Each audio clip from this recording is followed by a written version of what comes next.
Kaixo, gu irtik eta lantza gara, eta nola etorkizun batean, ilargian bizi dira izango dugu, asmakizun batzuk, asmatu ditugu gure kondizioak hobetzeko.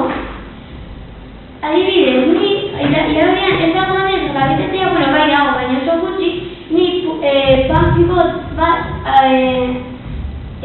asmatu dut.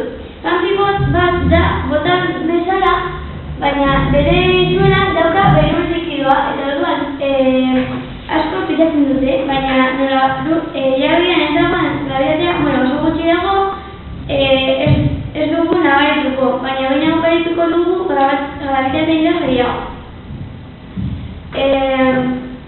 Eta hemen da azalpena, eta da hori, azaltu da, eta osagarriak dira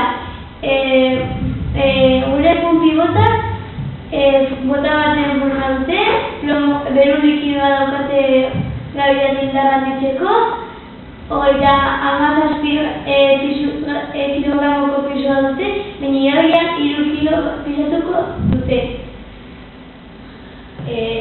Hau da digimendua, da kupula bat, hau da prototipoa, ez? Baina ilargian izango da hau bezala, baina asko zantiagoa.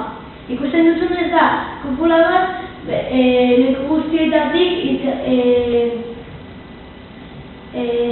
kupularekin ez duzu erosi behar estrogatu batzuk.